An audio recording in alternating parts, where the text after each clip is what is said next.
Puertas para Adentro tenemos un invitado muy especial. Es madrileño, cantautor de bandera, un poeta urbano, sensible, honesto y entregado a la poesía, porque de sus poesías salen grandes canciones y es tan transparente que es imposible que no nos toque la fibra, el corazón y el alma. Buenas tardes, Maruán, y encantadísima de estar entrevistándote. Un placer hablar contigo. Buenas tardes, ¿cómo estás? Pues aquí estamos, confinados, pero contentitos porque ya estamos en la desescalada y más o menos vemos un poco la luz. ¿Cómo lo llevas tú? Pues la verdad que muy bien. Ha sido un poco tostón estar tanto tiempo encerrado. Ha habido momentos que he pasado 3 semanas sin salir de casa ni para comprar. Entonces, pues ha sido un poco tostón, pero la verdad es que vivo en un piso con un montón de luz bastante grande y bueno, aunque no tiene terraza, pues he estado aquí disfrutando haciendo mis cositas y bueno, más preocupado por los padres, ya sabes, que por mi situación, la verdad. O sea, estás como yo, que estoy solita también y realmente tenemos la mente puesta en la gente de fuera y en que estén bien y que el bicho, pues que no los pille, ¿no? Eso es, bueno, yo estoy con mi pareja, que eso es lo que se agradece. Que no sabía. Y eso, la verdad, que tener compañía es la hostia, ¿eh? He estado súper a gusto con ella. Yo paso una envidia muy grande con estas cosas.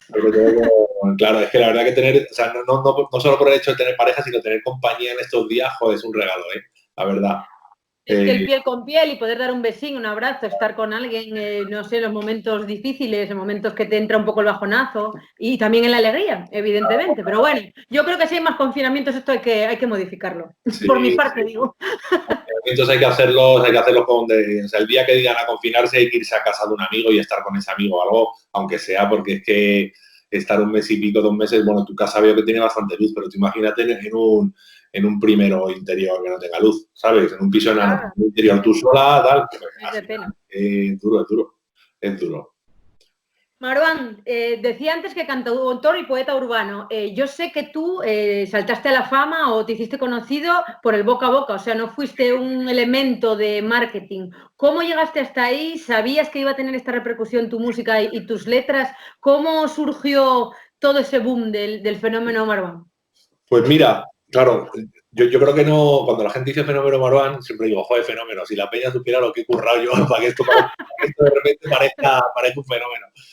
En realidad empecé, o sea, yo soy cantautor, yo soy músico. Lo que pasa es que a la vez que empecé a componer canciones, que son canciones de autor con unas letras muy trabajadas, pues también empecé a escribir poemas. O sea, esto es con 17, 18 años empiezo a escribir canciones y poemas a tope. Y durante muchos años pues he estado en el circuito de cantautores de España, tocando por pequeños garitos, ayudando a amigos, otros amigos me ayudaban a mí, nos dábamos a conocer así por el boca a boca. Yo cantaba en sus conciertos, ellos cantaban en los míos y era un modo de ayudarnos y de que la gente nos conociera. Y luego con las redes sociales, pues como que yo entré en un momento y empecé a moverme muy bien por las redes.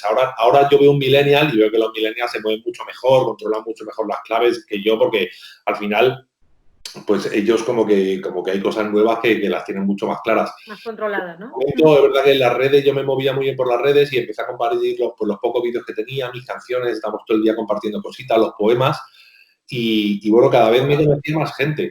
Poco a poco, cada vez más gente. Yo, si noté, por ejemplo, con mi primer disco, que lo saqué con 28 años, ahí hace ya más de 10, pues ahí yo sí noté un salto de público, por ejemplo, o sea, en la ciudad donde metía 50 vas a meter 100, 100 y pico, y en Madrid si metía 200, 300, pues pasé a meter 500, 600, claro, ¿sabes? En muchos momentos. Y esto fue poco a poco, la verdad que como yo tenía mi propia discográfica y mi propia editorial, pues era todo poquito a poco. Pero es verdad que al sacar el primer libro lo empezamos a distribuir mucho. Y ahí sí que fue, si me dices un fenómeno, ahí se vio el fenómeno verdadero. Fue una puta locura. A vender el libro, o sea, yo lo distribuía yo por mi cuenta. Yo llamaba a las librerías, con un amigo hacíamos los envíos. Sí. Y de repente, miles. Yo ya era un músico conocido, pero esto trascendió los números de la música por mucho. O sea, yo qué sé, vendía 8.000 discos y de repente vendí 30.000 libros. Y no tenía sentido. Y así fue ahí como me fichó Planeta y poco después ya me fichó Sony y ya pues ahora he dejado de ser independiente, pero hasta hace 2-3 años he sido absolutamente independiente en todo. Y bueno, ha sido Mira, un camino. eso es muy interesante porque, bueno, yo también me autogestiono y ¿crees que es una de las herramientas o mecanismos que tenemos que trabajar los artistas para poder tener un poco nuestra independencia dentro del arte? Aunque después des ese otro salto necesario que como el que has dado tú, ¿crees que se puede autogestionar absolutamente todo y tener futuro con ello? Pues mire, yo creo que se puede autogestionar, o sea, vamos, en mi caso lo he hecho y tengo muchos amigos que han llevado autogestión absoluta y les ha ido súper bien. Yo ya vendía muchísimos discos, llenaba salas de 2.000 personas antes de firmar ni con Planeta ni con Sony, en Madrid. Con lo cual, se puede llevar a cabo una carrera. También es verdad que he currado como un cabrón, esto hay que decirlo. Y además ahora pues hay discográficas o está Amazon, o sea, hay bastantes maneras que te ayudan a esa independencia. Y otras plataformas. Pero fíjate que antes la independencia era más era una forma de ser libre, no solo en controlar los tiempos, sino ser libre en cuanto a tu obra. Pero fíjate que lo que yo me he encontrado tanto en Planeta como en Sony es que no, o sea, no dicen ni pío, me refiero. Yo les doy un producto, ¿no? Un libro, un disco, y ellos, vamos, siempre les gusta. O sea, no, porque tendemos a pensar que muchas veces las multinacionales te van a cambiar. Seguro que lo hacen con algunos artistas, ¿eh? O sea, no vamos a decir aquí que no lo han hecho millones de veces. Pero en mi caso ha sido un respeto absoluto por lo que yo hago y lo único que puedo es darme muchísimas más herramientas, sobre todo de marketing, porque al final era el boca a boca y era yo matándome con las redes o... Sí, que al final acabas agotado porque es demasiado trabajo. Claro. Y no, o sea, ¿no crees que a lo mejor estas grandes multinacionales se han subido un poco al carro de los nuevos tiempos? También puede ser. Sí, por supuesto, por supuesto. Antes fichaban a muchísimos artistas, a muchísimos escritores, a muchísimas cosas, y yo creo que ahora fichan menos y lo trabajan muy bien. Entonces, evidentemente, también es verdad que ya estaba funcionando. Si un tipo te vende independientemente 30.000 libros, si lo pilla Planeta, pues pasó lo que pasó, que vendió 80.000. Evidentemente, eso claro. Lo hicieron mucho mejor, claro. No, bueno, aparte de que es una suerte para ti porque la repercusión es mucho más grande y la difusión. Pero bueno, esta parte profesional tuya es maravillosa, pero yo quiero conocer detallitos de tu parte antes de ser tan conocido, porque yo sé que fuiste profesor de educación física, si mal no he leído, y también que casi eres una estrella del heavy metal antes de ser cantautor. Tocaba con mis colegas canciones, pero no te creas. No.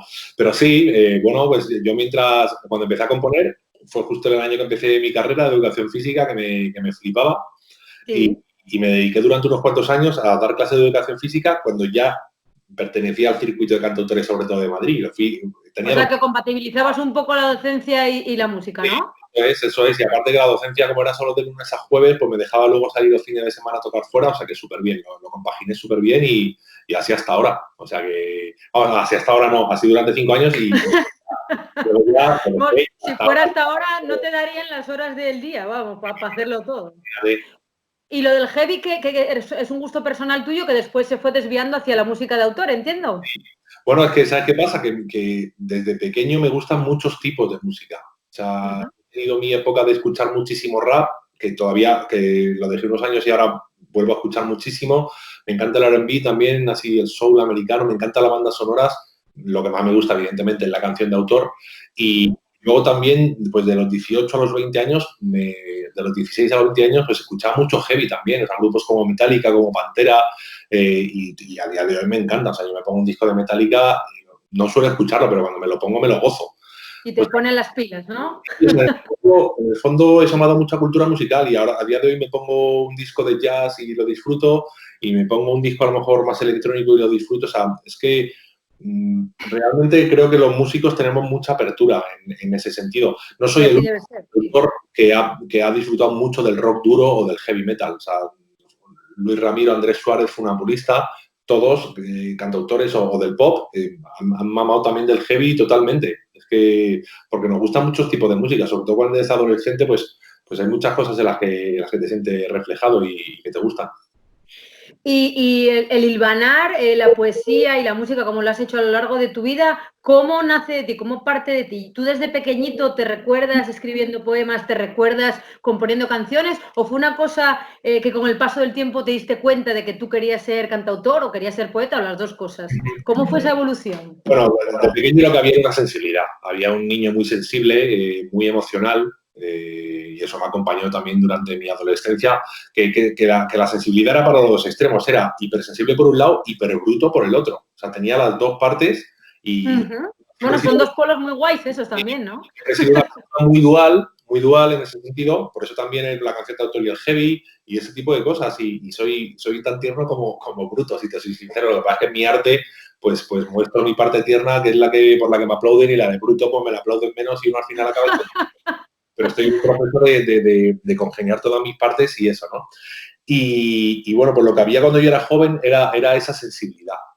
Era esa gran sensibilidad, no tenía ninguna faceta artística, era una persona tan sensible y con tan poca autoestima que no, digamos, no tenía yo esa confianza como para lanzarme a tocar la guitarra o a escribir. Entiendo que eres un niño tímido. No era tímido, era un terremoto, pero, Sí. pero era más volcado hacia el deporte y esas cosas que volcado. O sea, pero si tenía que leer algo o tenía que mostrar algo que hubiese hecho en el colegio y esas cosas, me daba muchísimo más pudor, aunque también escribí algún poema en el colegio. Pero es sobre todo a los 16, cuando empiezo pues, a leer libros de poesía y a escuchar canción de autor, que me empieza a picar el gusanillo y empiezo a tocar canciones de autor, y a los 18 me pongo a componer y a escribir de verdad poemas. Surge ahí. O sea, entre los 16 y los 18 es cuando eso se va cocinando dentro de mí. ¿Y cómo llegas ahí? ¿Tienes ya referentes? ¿Leías mucha poesía? ¿Algún autor que te llamara especialmente la atención? Sí, los referentes, bueno, los cantautores de toda la vida que me ponían mis padres, en primer lugar, pues Silvio Rodríguez, Serrat, Víctor Manuel y Ana Belén, Aute, por supuesto, y de repente, y también leía mucho a Benedetti. Mi hermano me pasaba libros de Benedetti, poemas muy de romántico eso de Neruda, Miguel Hernández, Benedetti, muy clásicos, y a los 18 conocí a Ismael Serrano y fue cuando me volví loco, porque conocí a Ismael Serrano, me parecía súper cercano todo lo que le escribía. O sea, yo ya estaba muy emocionado con la canción de autor, pero al ver lo que hacía Ismael Serrano me sentía tan identificado que fue cuando realmente empecé a dedicarme a esto. Y bueno, pues es que contaba mis historias, contaba mi vida. Silvio Rodríguez y Serrat también la contaban, pero yo sentía que era una generación más lejana. Claro, generación más cercana a nuestros padres, ¿no? Más que a la nuestra. Entonces ahí como que de repente me sentí mucho más identificado y fue lo que hizo que empezara a componer. Pero vamos, que estoy casado con todos mis ídolos.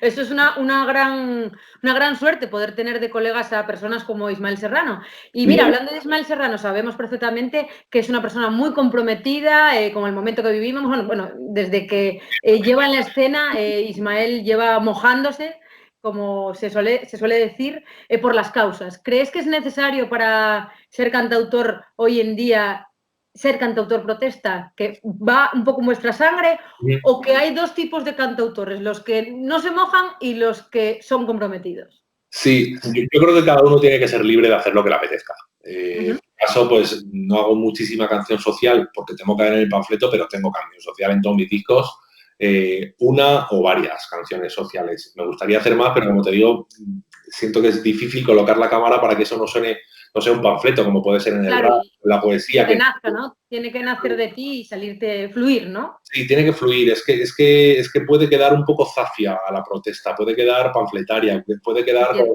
si estuviese con un megáfono en una manifestación pegando berridos. Hay que colocar la cámara de una manera y hay que decir las cosas de una manera bastante poética para que quede bien. Porque, por ejemplo, en el rap tú puedes decir la verdad es en plata, pero si tú cantando con una melodía de canción de autor dices la verdad es en plata, no suele quedar tan bien. Hay que hacerlo de un modo muy poético. Entonces, por eso no le cultiva más. Pero a mí me interesa mucho, me interesa mucho hablar de la vida. Hablo muchísimo del amor porque a lo mejor en ese momento pues tenía más el corazón roto, pero me interesa la canción social, me interesa la canción que tenga humor, me interesa hablar de la vida en general y de cualquier cosa que acontezca en la vida, ¿no? Entonces, creo que el cantautor siempre que se ha caracterizado por eso, por hablar sobre la vida. Pero hay mucha gente que solo habla de amor y es lo que le gusta, y yo creo que no hay que encorsetar a un artista. O sea, los artistas no pueden estar hechos por un molde. El artista tiene que pivotar. Que tener total libertad, ¿no? Para crear como le surja, ¿no? eso es, o sea, tú creas también, ¿no? Pues es que cuando a mí alguna vez me ha dicho Peña, es que deberías hablar de tal, ¿cómo que debería? No. Puta madre, debería, ¿sabes? Me enfada mucho, ¿sabes? Que la gente... Sí, hombre, porque te quieren etiquetar realmente, te como quieren meter artista. en un saco. Claro, que yo soy artista, que yo hago lo que yo quiero con mi vida y que yo vengo aquí a contar mi historia y a contar lo que a mí me emociona, no lo que a ti te emociona, y sobre todo no vengo aquí a que me dicte alguien cuál es mi camino creativo, no me jodas. Es que eso me enfada mucho, ¿sabes? Porque lo último que hay que hacer a un artista es... Nos pasa a todos. Claro, es que lo último que hay que decir a un artista es podarle las ramas, o decir, esta rama que estás dibujando, no, esta córtala. Pero ¿cómo que córtala? En mi vida, y el hecho creativo es un hecho muy sensible, es un hecho lleno de inseguridades también, ¿no? Un acto lleno de inseguridades, y lo último que quieres es que te quieran dirigir como un borrego. Precisamente Sí, lo que te corten las alas y que te digan, no, vete por aquí. Aparte, yo no sé cómo eres tú, pero yo soy una rebelde. Basta que me digan, vete por ese camino, que me voy por el otro. Claro, es que es así. Pues yo he empezado a serlo ahora, la verdad, porque no me podía hacer rebelde durante mucho tiempo. Lo era mucho de joven, luego le sigo muy poquito para que me quisieran y ahora estoy volviendo a hacerlo, ¿sabes? Y la verdad es que eso, que sobre todo creo que el acto creativo es un acto de libertad y de contacto con uno. Y cada uno tiene sus cosas al crear. Yo conozco gente que es súper sensible a nivel social y no hacen ni una canción social. Pues porque a lo mejor le gusta crear hablando de otras cosas. Y entonces cada uno tiene que crear aquello que le guste. No, totalmente de acuerdo. Y yo quería preguntarte, esta generación que tú vives es totalmente diferente a la generación que vivieron pues Silvio Rodríguez, Luis Pastor, que lo entrevisté el otro día. Mira, hablando de Luis Pastor, me hablaba, por ejemplo, de las facilidades que tienen ahora los cantautores contemporáneos que ellos no tuvieron. Por ejemplo, las nuevas tecnologías. Él decía que antes era todo blanco o negro, o estás o no estás. Y ahora hay un gran matiz de grises. Y decía que en ese sentido le daba un poco envidia a su hijo, Pedro Pastor, porque había tenido la capacidad de llegar a muchísima gente que él se la tuvo que currar de otra manera. ¿Cuáles son las principales diferencias que ves entre la generación de antes y la de ahora, la nuestra?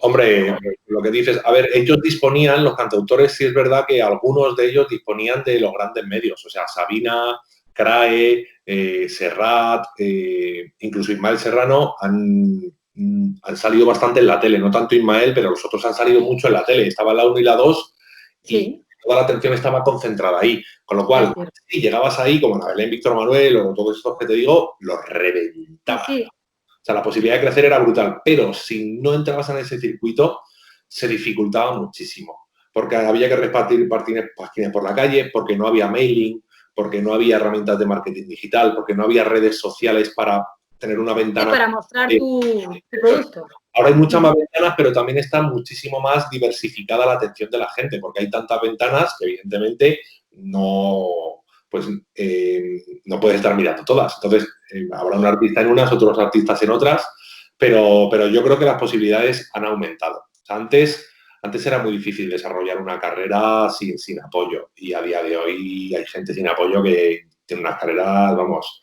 estelares, la verdad.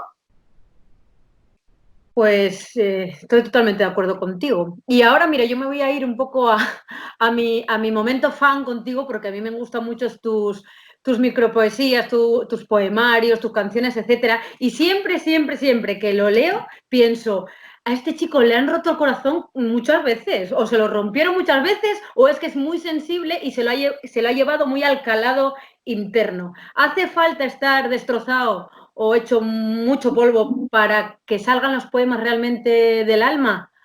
¿Crees que es así? Porque yo veo mucha plasmación de como ese dolor, esa ausencia en tus poemas. Sí lo creía porque siempre todo lo que escribía y todo lo que cantaba, todo era realidad. Ahora no todo es realidad. Desde hace un tiempo me permito mirar afuera, o me permito mirar hace algo que me ha pasado hace 10 años, o incluso me permito inventarme ciertas historias, pero porque las he observado y sé cómo funcionan esas emociones y sé cómo funcionan esas relaciones, y a lo mejor me apetece hablar de las relaciones tormentosas que he vivido algunas.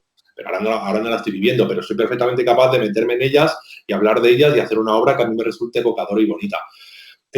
Con respecto a romperme el corazón, hombre, pues a lo largo de mi vida, pues desde los ¿Y a quién no? 14, 15 años empiezas a tener novia, pues sí, me ha roto el corazón unas cuantas veces, y hay gente que se recupera rápido y hay gente más sensible que tarda mucho en recuperarse. Yo he sido de esos en su momento. Y bueno, pues a lo mejor me quedaba 2 o 3 años ahí, que a lo mejor ya estaba bien, pero seguía hablando de eso.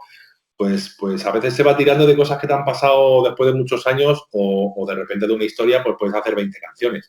Entonces, no te has roto el corazón tantas veces. Es que una historia te da para mucho, ¿sabes? O si una historia dura 3 años, pues claro, es normal. Si tú has tenido 6 o 7 historias, la gente dice, ¿cuántas novias? Coño, es que desde los 14 hasta los 30 y tantos, pues 6 novias tampoco es tanto, ¿sabes? Si tú das 3 años cada una, 3 años Aquí cada uno como se lo tome. Claro. Que hay gente que tiene... Hay muchas más. Pero vamos, no, o sea, lo que pasa es que sí he tenido una tendencia muy grande a la melancolía, una tendencia muy grande a quebrarme emocionalmente, a vivir las cosas de un modo exagerado, que eso también se traduce pues una exageración. Bueno, porque yo soy un tipo muy... intenso, ¿no? Sí, intenso, exagerado, es que no sabría decírtelo, sí. Y sí he vivido siempre con mucha intensidad los temas emocionales y por eso también los he contado así. No es ni mejor ni peor, simplemente es como he sido. Es una persona que he vivido emocionalmente muy, muy intensamente todo, para bien y para mal. Bueno, eso siempre es bueno, vivir a tope la vida. Uh-huh. Y el fenómeno micropoemas, ¿crees que el fenómeno micropoemas va un poco también con los tiempos? Que la gente ya no quiere leerse los poemarios completos y necesita leerse pequeños trocitos de poesía como en pequeñas dosis de café. A ver, vivimos unos tiempos en los que la atención está brutalmente fragmentada.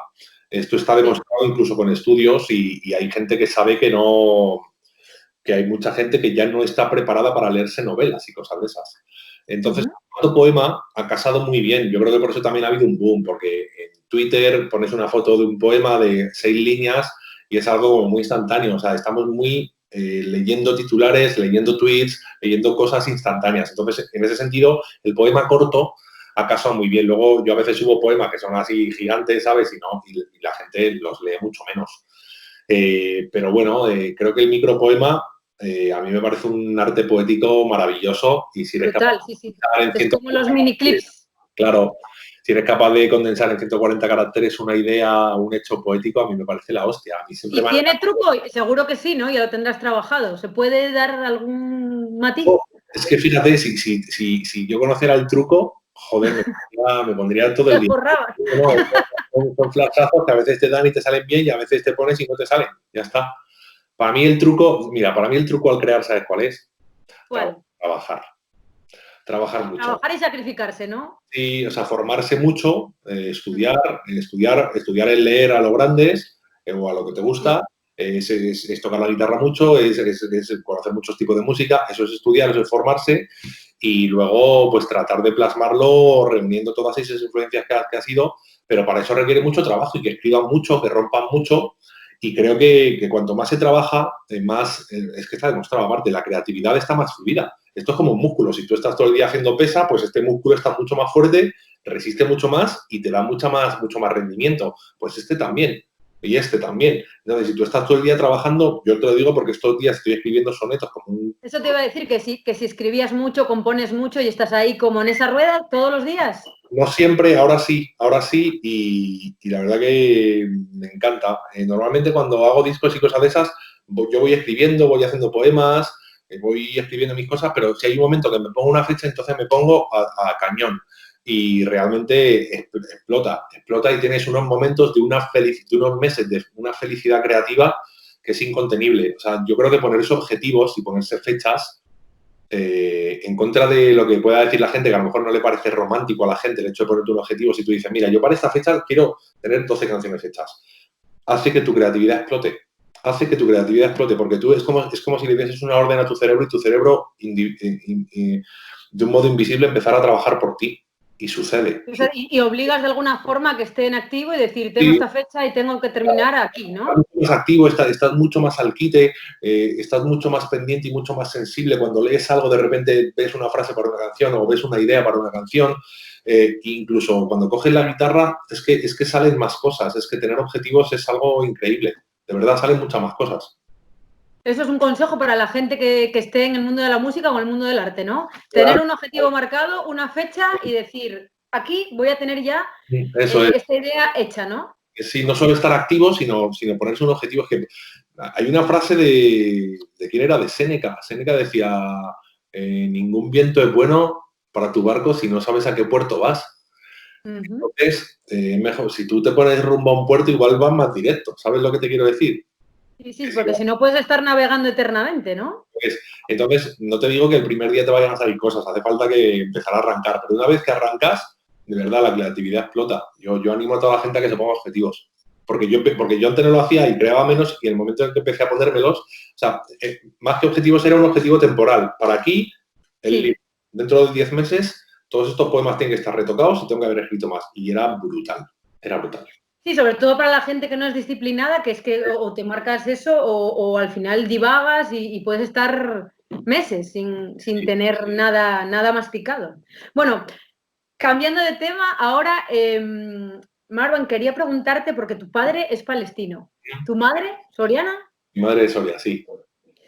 Y yo hace varios años estuve con la plataforma de mujeres artistas en Palestina, estuve empapándome de la problemática que tiene el país y sé que tú estás muy comprometido también con la causa palestina. Cuéntame cómo lo vivís en vuestra casa, cómo lo vivías de pequeño y cómo ha sido, bueno, tu vida en torno a tener tan latente este problema palestino, vamos, lo que se está viviendo en el país, que es terrible. Ahora, lamentablemente, lo sufrí un poco menos porque es que son tantos años viendo lo mismo que incluso al horror uno se acaba un poco acostumbrando, incluso inmunizando, ¿no?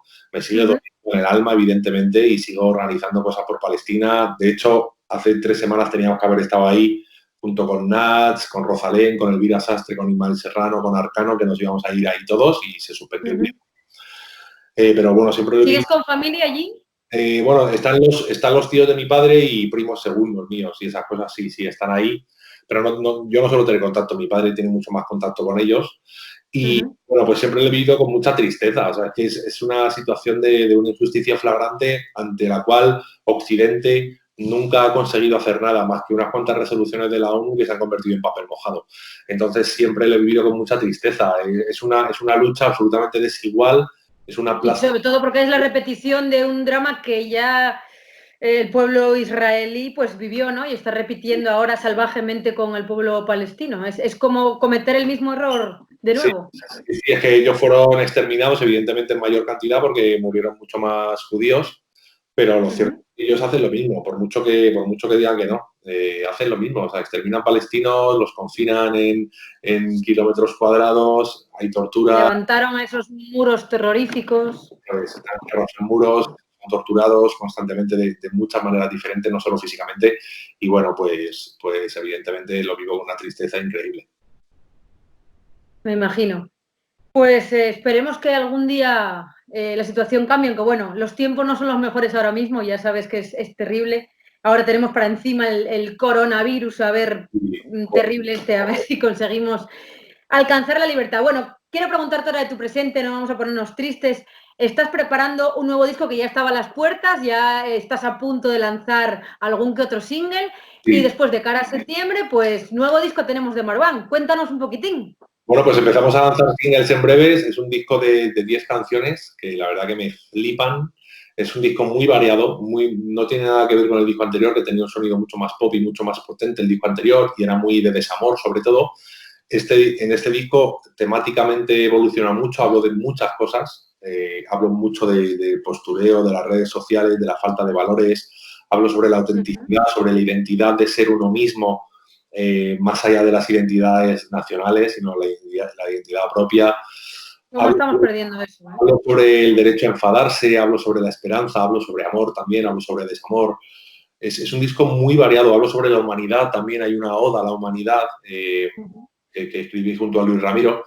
Y es un disco muy variado temáticamente, también musicalmente, porque hay desde swing a rock, a el swing un poco con jazz, hay una chacarera, hay baladas, hay medios tiempos, hay country, o sea, sonoramente... Es un compendio de estilos brutal, ¿no? brutal. Pero Me quedé ahí, me quedé con lo de la chacarera porque yo soy argentina. así, ¿Esto de dónde te viene, lo de la chacarera? tengo la ganas de querer hacer una chacarera, que me parece un estilo musical precioso Brutal, y es siempre precioso. he querido hacer una y a veces veo a compañeros que hacían y decía, joder, a ver si un día me pongo y me salió una muy bonita, la verdad. Y muy variada, aparte, como muy diferente de mi música. Me gusta porque tiene un punto diferente que, bueno, se sale un poco del resto del disco y me encanta. Y luego también, pues, sonoramente, pues es muy diferente porque pues es he buscado un sonido un poco más acústico, menos pop que el anterior, muy elegante, me fui a grabarlo en Inglaterra y, bueno, pues yo creo que tengo un disco muy serio y Pues con... Y, estamos deseando escucharlo y deseando que te vengas para Asturias cuando esto se normalice, la verdad. Y quería preguntarte, cuando, a ver, si llegamos a una normalidad, la nueva normalidad de la que nos hablan, ¿tú crees que va a haber un antes y un después? ¿Crees que tendremos que cambiar un poco el modelo cultural? ¿Crees que tendremos que volver un poco a teletrabajar o hacer pequeños espectáculos reducidos? ¿Cómo ves la circunstancia artística y cultural ahora mismo del país? ¿En qué momento estamos? Porque tú ahora mismo vives de esto. a corto plazo debemos hacer conciertos o actuaciones, el tema de la cultura, sobre todo de las artes escénicas o las presentaciones de libros, va a ser siempre en formatos reducidos. Pero Sí. no quiero aventurar nada más sobre el futuro porque como nadie sabe nada, creo que es tirar una moneda al aire Sí, al azar, ¿no? ya tenga 30 caras, ¿sabes? Y no sabes cuál va a caer. Entonces, en un principio, ya lo han dicho las informaciones sobre la desescalada, ¿no? De que primero va a haber pequeños formatos de pequeños conciertos, pequeños teatros, etcétera, etcétera, y luego a ver qué pasa. Ojalá no tardemos mucho y volvamos, porque muchos vivimos de esto, la verdad. O sea que a ver qué Y pasa. aparte a ti te ha pillado en Madrid, ¿no? Que es uno de los focos y demás. ¿Ya saliste a la calle a correr como el resto de la humanidad o no? Yo salí ayer salí a darme una vuelta, preferí no correr porque como llevo 2 meses sin andar, o sea, estaba haciendo ejercicio en casa, pero como llevo 2 meses sin andar, quería caminar, quería pillar tono y ahora mismo voy a volver a salir y a coger ahí tono poco a poco y ya la semana que viene empezar a correr. Es que siento que mis articulaciones pueden sufrir, o sea, que prefiero empezar poco a poco. Que es que llevamos 2 meses sin caminar. Claro, claro, es que estamos muy, muy entumecidos y muy apretadicos. No se pase la gente con este tema porque de a poquito, aparte va a ser más lento de lo que pensamos, desgraciadamente. Quería preguntarte, yo sigo preguntando, te estoy aquí aniquilándote a preguntas.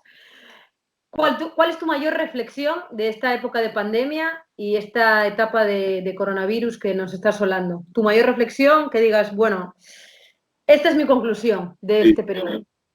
Hombre, a ver, que la vida puede funcionar a cinco marchas más menos. Eso es lo primero, que podemos vivir con unas cuantas marchas menos, que podemos consumir menos también, que vivimos en una sociedad consumista tan empujada también al consumismo que a veces nos sentimos pobres cuando quizás ya éramos ricos en muchos aspectos, Totalmente. en ciertas libertades o en la libertad de movimiento, ¿no?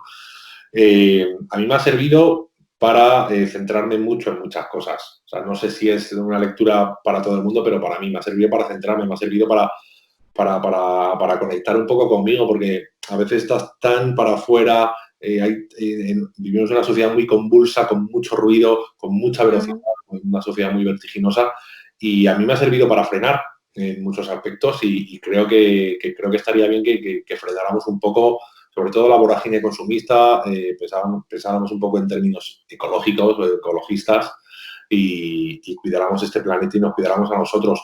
Lo primero que ha hecho todo el mundo ha sido empezar a hacer videollamadas y contactar con sus familiares, con sus seres queridos, porque igual no lo estábamos haciendo. ¿Y por qué no lo estamos haciendo? Pues porque trabajamos demasiado, porque vivimos en un mercado laboral muy precarizado. En España, encima, en comparación con otros países, las jornadas laborales son infinitas, hace que no tengas tanto contacto con las personas a las que quieres. Nos volvemos workaholics, ¿no? Y el ritmo este de la prisa, que al final llega el fin del día y estás tan agotado que no tienes ya gracia ni para hablar con tu gente. Vivimos Yo también me he dado cuenta de que ese parón ha sido básico para darnos cuenta de la importancia de lo fundamental, ¿no? Claro, la importancia de lo fundamental, tú lo has dicho. Vivimos en una cultura de la instantaneidad demasiado potente. y porque las redes, porque el mail, porque hay un bombardeo de información constante que hace que tengas que estar constantemente en ebullición, constantemente respondiendo a... Y no es verdad. Es una imposición que nos hemos puesto nosotros. Quizá podemos ir un poco más lentos y las cosas pueden seguir saliendo igual de bien. Y decir que no, de vez en cuando, decir que no, que estamos muy acostumbrados a decir a todo que sí. Yo claro. Te lo digo como artista, que es como, venga, sí. No, de vez en cuando hay que decir, no, mira, tengo mi espacio, tengo mi tiempo, tengo mi gente y me tengo a mí misma. Hay que dedicarse tiempo a uno mismo. Llevan todo el rato, Marwan, viendo esa guitarra que tienes ahí. Venga, voy a pedirte, ya mira, saltándome aquí, confianza total, que nos cantes lo que tú quieras. Con esa voz que tienes y esa sensibilidad maravillosa. Lo que tú quieras. Voy a afinar un poquito. Pues, ¿qué quieres que te cante? Como estamos de puertas para adentro y no nos ve nadie, pues es el momento. Pídeme tú lo que quieras, mujer. Pues tu favorita, la canción que más te guste a ti. Pues voy a cantar un poquito de mi canción Ángeles, si te parece, media cancioncita. Maravilloso. A ver si me acuerdo de la letra, porque es verdad que llevo unos cuantos meses fuera de gira y esta canción es raruna, pero bueno, yo creo que sí me acuerdo. Bueno, pedazo de honor que Marwan nos esté cantando aquí en directo. Así que todo tuyo. Muchísimas gracias. Lo malo es echarte de menos, los labios que nunca mordemos. Lo bueno es saber que en tu ropa interior hay bolsas llenas de caramelos. Lo triste es que vivo en un túnel, si no me sujeto a tu ropa. Lo alegre es tu lengua al buscarme, que en vez de saliva me trae amapolas. Lo raro es que al irse tu pelo ya no cicatriza la almohada. Normal es que cuando me miras la vida me da 6 vueltas de campana. Lo feo es la piel protestando, pidiéndote todas las noches. Lo bello es tu pecho de niña y el vaho abrazado al cristal de tu coche. Lo fácil sería desquererte, pero quien rebobina este cuento. Difícil mirarte a la cara mientras doy pedales contra tu recuerdo. Eres un beso sin rumbo y yo un corazón sin respuesta. Los dos nos quedamos incluso al rompernos la boca con tanta obediencia. Y es que somos dos ángeles con sexo. El tiempo que ahora pierdo haciendo estas canciones es el tiempo que te debo. Dos ángeles con sexo, dos miedos paralelos. Mi boca está clavada en el madero de tu cuello.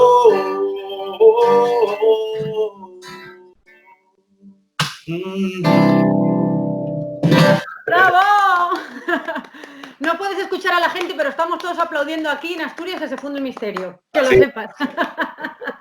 Muchísimas gracias, joder. Vaya emoción, vaya emoción. Y te lo digo porque estoy aquí solita y a mí escucharte de repente cantándome aquí en vivo y en directo estoy alucinada. Muchísimas... Ay, gracias, Marwan. Pero te debo ir a un concierto o 2 o 3. Yo no sé si vendrás a Asturias, pero si no, yo me planto en Madrid, no pasa nada.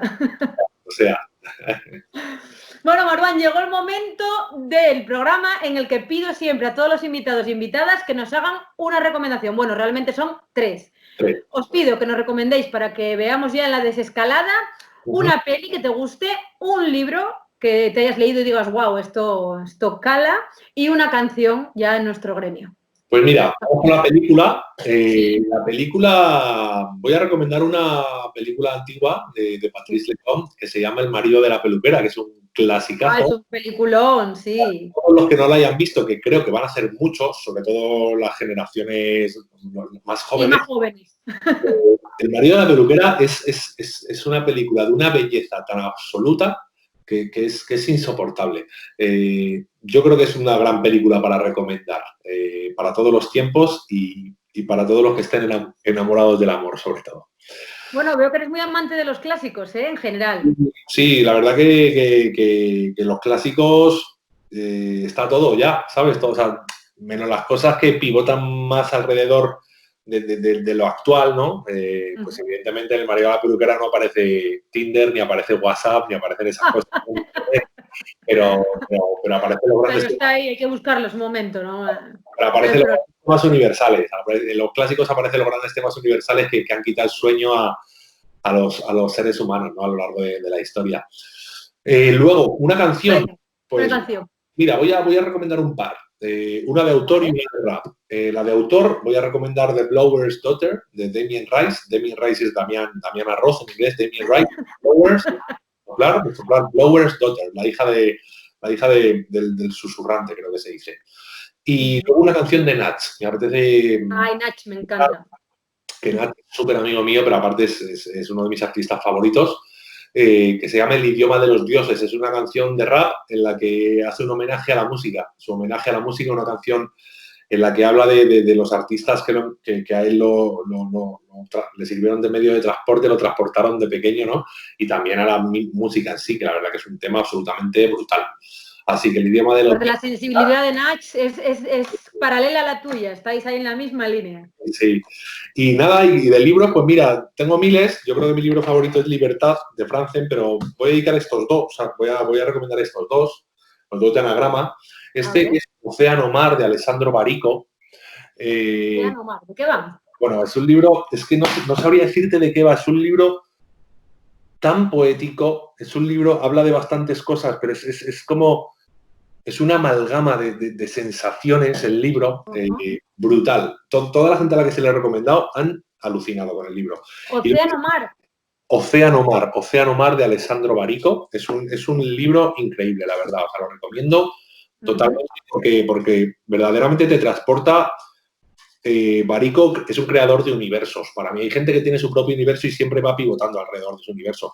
En el caso de Barico es un tipo muy experimental a la hora de crear y en cada libro crea un universo diferente con una atmósfera que parece que se puede hasta oler.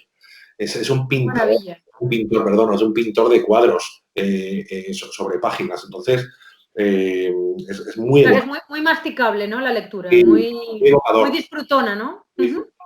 Y luego un libro mucho más cachondo de uno de mis escritores favoritos, Frédéric Beigbeder.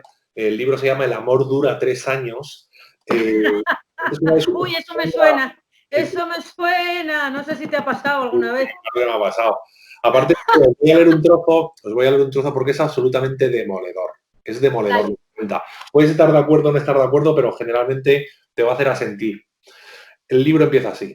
El amor es un combate perdido de antemano. Al principio todo es hermoso, incluso tú.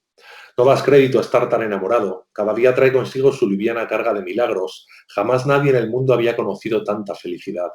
La felicidad existe y es muy simple, consiste en un rostro. El universo sonríe. Durante un año la vida no es más que una sucesión de soleadas mañanas, incluso cuando nieva por la tarde. Te dedicas a escribir libros sobre esta cuestión, te casas lo antes posible. ¿Para qué reflexionar cuando uno es feliz? Reflexionar te entristece, la vida debe ganar la partida. El segundo año las cosas empiezan a cambiar. Te has vuelto más tierno, te sientes orgulloso de la complicidad que se ha establecido con tu pareja. Comprendes a tu mujer con solo medias palabras. Qué felicidad conformar un todo. En la calle confunden a tu mujer con tu hermana. Eso te halaga, pero te va desgastando. Hacéis el amor cada vez menos. Consideráis que no es grave. Estáis convencidos de que el fin del mundo está muy lejos. Defendéis el matrimonio delante de vuestros amigos solteros que ya no os reconocen. Tú mismo, sin ir más lejos, estás realmente seguro de reconocerte cuando recitas la lección aprendida de memoria y resistes la tentación de fijarte en las señoritas ligeras de ropa que iluminan la calle. El tercer año ya no resistes la tentación de fijarte en las señoras ligeras de ropa que iluminan la calle. Ya no hablas con tu mujer. Pasáis las horas en el restaurante escuchando lo que cuentan en las mesas vecinas. Sales cada vez más. Eso te proporciona la excusa para no tener que follar. Pronto llega el momento en que ya no puedes soportar a tu esposa ni un segundo más, que ya que te has enamorado de otra. Solo hay un punto en el que no te habías equivocado. Efectivamente, la vida siempre tiene la última palabra. Yo no digo que sea verdad. Bueno, es muy sugerente, ¿eh? Me apetece leerlo. Es un libro increíble, os vais a reír. También él es muy cachondo el tío, ¿no? Se ve que le tienen ahí ese toque ahí irónico, humorístico, muy chulo. Muy irónico, es muy exagerado también, o sea, no tiene por qué ser verdad, pero pivota alrededor de realidades todo el rato. Me gusta. Es muy cabrón, muy cínico también el pibe. Se ríe mucho de todo de un modo un poco cabrón, pero a la vez... Bueno, la vida es eso. Es muy profundo, es muy profundo. O sea, a veces los artistas cabrones... no mola que la gente sea cabrón en la vida, pero en el arte a veces sí mola, porque te da puntos de vista y te da aprendizajes y hay artistas... Sí, te hace reflexionar y te hace ver las cosas desde otra perspectiva, está claro. Eso, te hace vivir y te hace reflexionar de otra perspectiva que generalmente en la vida uno no se permite. Pero es muy interesante. Y son 2 libros que son 2 universos diferentes, Océano Mar y El amor dura 3 años, que son de mis libros favoritos. Pues yo me haré con ellos, Maruán. Sobre todo este último me ha dejado pillada totalmente este relato. Pero aparte es un tío muy sabio, ¿eh? O sea, que también, de verdad, que mete el bisturí en la realidad y hace unas reflexiones brutales. O sea, que te va a gustar. Pues te lo agradezco de corazón y seguramente toda la gente que nos está viendo lo va a valorar y seguramente nos lo vamos a leer y lo vamos a ver y lo vamos a escuchar. Maruán, muchísimas gracias por estos momentos de tu vida que nos has regalado, que nos has abierto las puertas de tu casa en Madrid para entrar y de puertas para adentro abrir un poquito más tu corazón a la gente que te pedimos entrar un poquito. Así que te mandamos todos los besos, yo muy agradecida por haberte hecho esta entrevista, esta charla entre colegas y nada, mandarte toda la suerte del mundo en tu próximo trabajo y en todo lo que venga, porque sé que cargado de esta sensibilidad, este trabajo y este currazo que lleva detrás, va a dar sus frutos como lo lleva dando toda tu vida. Así que muchísimas gracias desde Asturias, se te quiere y esperamos verte muy pronto por aquí, Maruán. Nos vemos prontito. Mando un abrazo, a ti el primero, un abrazo gigante y luego a todos los que estáis viendo esto y todas, pues un beso enorme. Que vaya muy bien. Muchísimas gracias y nos vemos muy pronto. Espero que fuera ya. ¡Fuera! Hasta luego, Maruán. Muchas gracias. Chao.